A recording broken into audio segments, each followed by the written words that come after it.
ఇక బీఆర్ఎస్ కి good bye చెప్పిన మాజీ ఎమ్మెల్యే గువ్వల బాలరాజు కీలక వ్యాఖ్యలు చేస్తున్నారు. కార్యకర్తల సమావేశంలో పాల్గొన్న ఆయన బీఆర్ఎస్ పై ఫైర్ అయ్యారు. తన నోరు నొక్కే ప్రయత్నం చేశారని, అది ఎవ్వరి తరం కాదు అంటూ మండిపడ్డారు. కాంగ్రెస్, బీజేపీ రెండు పార్టీలు తనను సంప్రదించారంటూ హాట్ కామెంట్స్ చేశారు.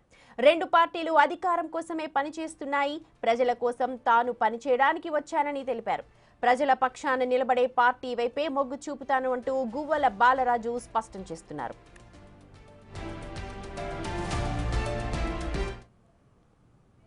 అచ్చంపేటలో ఈద్గా దగ్గర ఉన్నటువంటి భూమి కబ్జాకు గురైందంటే ఏ రోజైనా బీఆర్ఎస్ పార్టీ మాట్లాడాలని కేంద్ర బీఆర్ఎస్ పార్టీ ఆఫీస్ నుంచి నాకు గాని మీకు గాని సమాచారం వచ్చిందా?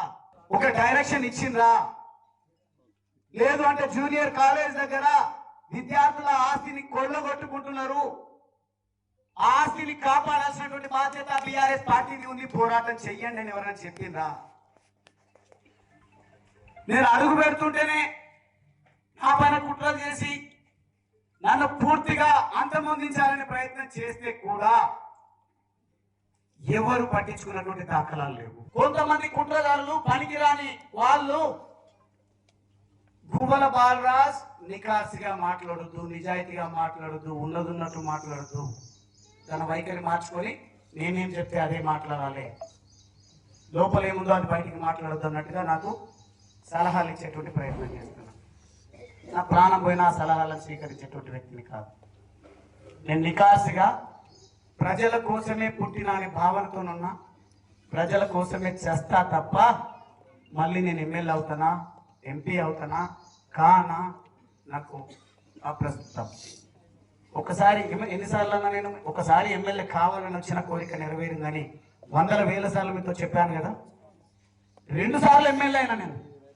మళ్ళీ ఎమ్మెల్యే కావడం పెద్ద పని కాదు, ఎంపీ కావడం పెద్ద పని కాదు. అవ్వడం వల్ల పెద్ద ఒరిగేది ఏం లేదు. నా వాయిస్ బ్రతికుండాలంటే నన్ను స్వేచ్ఛగా పని చేయించేటువంటి పార్టీ ఏదైనా ఉంటే ఆ పార్టీలో చేరడానికి నేను నిర్ణయం తీసుకున్నాను. ప్రస్తుతం కనిపిస్తున్నటువంటి పార్టీలు కాంగ్రెస్ కనిపిస్తుంది, బీజేపీ కనిపిస్తుంది.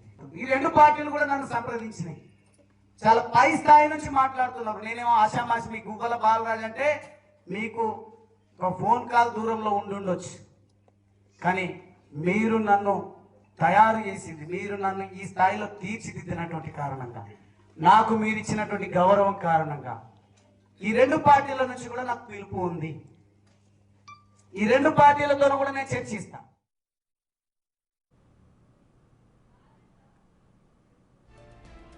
గువ్వల బాలరాజు కామెంట్స్ కి సంబంధించి మా ప్రతినిధి శంకర్ ఉన్నారు అప్డేట్స్ అందించడానికి. శంకర్, స్వేచ్ఛగా నా మాట మాట్లాడే పార్టీ 2 ఉన్నాయి, ఆ రెండిట్లో ఏదైనా నేను చూస్ చేసుకుంటాను అని చెప్పి అంటున్నారు గువ్వల బాలరాజు. నిన్న మొన్నటి దాకా బీజేపీలో చేరుతారు అన్నారు. ఇప్పుడు ఎటువైపు మొగ్గు చూపే అవకాశాలు ఉన్నాయి? సుమతి, గువ్వల బాలరాజు అచ్చంపేట మాజీ ఎమ్మెల్యే తన రాజీనామా పత్రాన్ని కేసీఆర్ కు సమర్పించడం, బీఆర్ఎస్ పార్టీకి గుడ్ బై చెప్పడం ఒకసారిగా జరిగిపోయాయి. ఇదే క్రమంలో తను రాజీనామా పత్రాన్ని కేసీఆర్ కు పంపిన తర్వాత తన నియోజకవర్గంలో ఈ రోజు ముఖ్య కార్యకర్తల సమావేశానికి మొట్టమొదటిసారిగా నియోజకవర్గానికి వచ్చాడు. ఈ క్రమంలోనే మొత్తంగా తన స్పీచ్ అంతా కూడా చాలా ఎమోషనల్ గా కొనసాగినటువంటి పరిస్థితి కనిపించింది. దాదాపు అక్కడికి వచ్చినటువంటి ముఖ్య అనుచరులంతా కూడా పూర్తిగా గువ్వల బాలరాజు ఏం మాట్లాడతారో అనే దిశగా కూడా ఎదురు చూశారు. ఇదే క్రమంలో పార్టీ మార్పుపై తన వల్ల ఎవరైనా కార్యకర్తలు ఇబ్బంది పడితే తను క్షమించాల్సిందిగా కోరాడు. గతంలో బీఆర్ఎస్ పార్టీలో ఉన్నప్పుడు బీఆర్ఎస్ పార్టీకి సంబంధించి సొంత పార్టీగా పనిచేశాను, పూర్తిగా ప్రజల కోసం, నియోజకవర్గానికి, రాష్ట్ర భవిష్యత్తు కోసం ప్రణాళికలు ఏది రచించిన దాంట్లో ముందుండి నడిపించానని చెప్పి కూడా ఆయన చెప్పారు. ఇక మొత్తంగా ఇప్పుడున్నటువంటి సిచ్యువేషన్ లో తన పార్టీ మార్పుపై వస్తున్నటువంటి వ్యవహారానికి సంబంధించిన అంశంపై గువ్వల బాలరాజు మాట్లాడుతూ వచ్చారు. ఎక్కడైతే స్వేచ్ఛ ఉంటుందో, ఎక్కడైతే ప్రజల కోసం కొట్లాడాల్సినటువంటి పరిస్థితిలో తనకు అడ్డు ఉండదో, ఎక్కడైతే నిర్భయంగా మాట్లాడే పరిస్థితులు కల్పిస్తారో ఆ పార్టీ వైపే తను అడుగులు వేయబోతున్నానని ఇప్పుడున్నటువంటి 2 పార్టీల గురించి మాత్రం ఆయన ప్రస్తావించారు. కాంగ్రెస్ మరియు అదేవిధంగా బీజేపీ పార్టీ.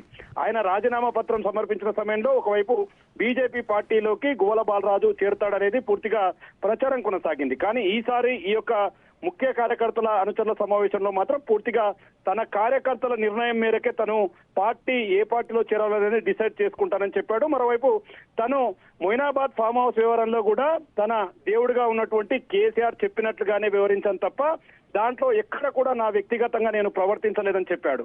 మరి ముఖ్యంగా 2024 ఎన్నికలకు ముందుకు సంబంధించి అంటే 2018 తర్వాత గత ఎన్నికల్లో తనపై పూర్తిగా రాజకీయ కుట్ర జరిగిందని, తనను అంతమొందించడానికి పూర్తిగా తనను హత్య చేసేందుకు Right. అదే విధంగా తనను పూర్తిగా అనగదొక్కేందుకు కుట్రలు పన్నినా కూడా బీఆర్ఎస్ అధిష్టానం పట్టించుకోకపోవడం వల్లే తను పూర్తిగా అసంతృప్తిగా ఉన్నానంటూ చెప్పాడు. Okay. ఇక నియోజకవర్గానికి సంబంధించి మొత్తం వ్యవహారంలో కూడా తనను పూర్తిగా స్వేచ్ఛనివ్వకుండా ఏది కూడా తన నోరు నొక్కేయడం వల్లే ఈ రోజు పార్టీ మారడంతో పాటు భవిష్యత్తులో మరో మంచి పార్టీ వైపు చూస్తాను, నియోజకవర్గంలో ప్రజలకు అండగా ఉంటారని కూడా చెప్తున్నటువంటి situation right Shankar, thank you so much. మొత్తానికి గువ్వల బాలరాజ్ ఏ పార్టీలో చేరుతారన్నది సస్పెన్స్ గా మారుతోంది ఇందాక జరిగిన సమావేశం.